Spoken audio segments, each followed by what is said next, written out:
Ves estes pantalóns?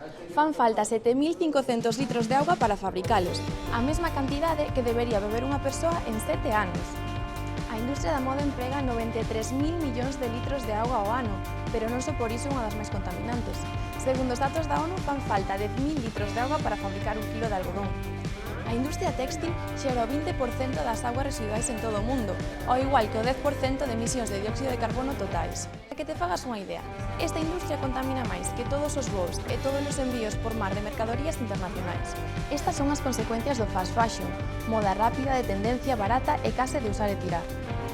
Un dato, entre o ano 2000 e o 2014 duplicouse a produción téxtil, e canto máis producimos, máis se contamina. E cando desbotamos a roupa, volvemos danar o noso planeta.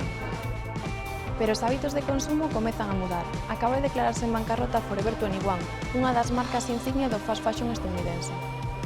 As novas xeracións apostan cada vez máis por unha roupa sostible e de calidade, e as grandes marcas apúntanse a esta moda. En Galicia existen diferentes iniciativas que achegan o seu grande área. Este é o obxectivo de Fento, unha iniciativa que busca promover e concienciar a cidadanía sobre a moda sostible, así como a colaboración entre diferentes marcas. Fento é un colectivo de persoas, non só de marcas, como pasa habitualmente con este tipo de asociacións, porque nos vimos que había moita xente interesada en facer o cambio, non? En cambiar a maneira de consumir, de como se está levando a industria textil actualmente. O noso día a día sí que o que facemos é tratar de concienciar e, estender ao noso entorno que existe unha moda e unha forma distinta de facer as cousas. Apostaría a que case todo o que levas posto dá no medio ambiente. E o que levo eu? Seguro que tamén. Nun mundo no que é difícil que unha peza aguante máis dunha temporada, hai algunha alternativa?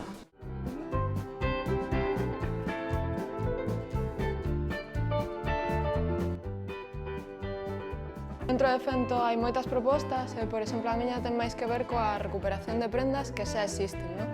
Eu o que fago é recuperar estas prendas e contar a súa historia. Digamos que así cobran máis importancia e nos damos de conta de que custa facer unha prenda e de todo o que nos aporta. En concreto, no meu proxecto, o que fago é traballar con talleres textís que teñan proxectos de inserción social para mulleres. Entón, dende a parte do algodón que ten toda a trazabilidade o que en España, non? O algodón cultivado en Lebrija, en Andalucía, é fiado e texido en Cataluña gracias a unha cooperativa de mulleres moi activistas querendo facer as cousas moi ben. Por exemplo, a confección desta camiseta foi no proxecto social Apuntadas en Elche, que ten un proxecto de inserción social para mulleres. Está claro que os márxenes e os prezos que eu traballo, claro, son moi distintos aos que podes obter en Bangladesh ou en países de Asia.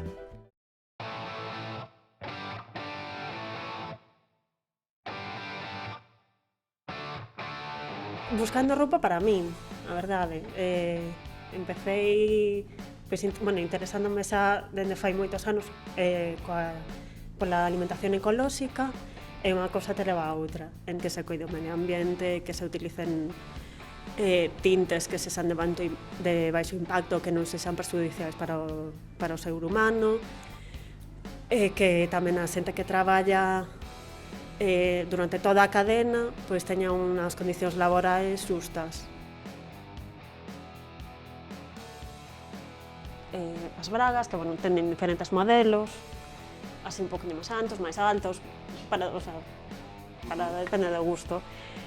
E os suxeitadores, sen aros e sen recheos, e teñen tamén algúns sen broches. Para deporte tamén tería que tamén algodón orgánico, certificado. Esta sí que é unha marca inglesa e fabrican na India con precio xusto.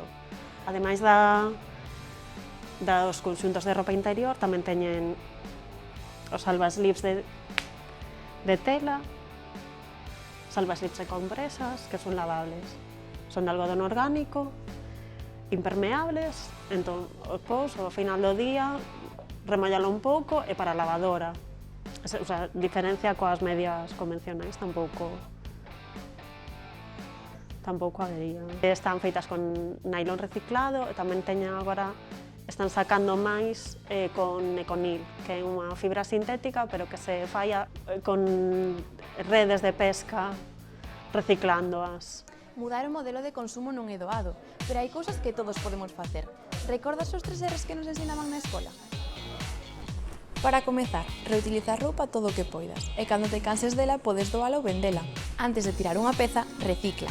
Hai tendas e organizacións que se encargan de recoller roupa vella. E por último, reduce.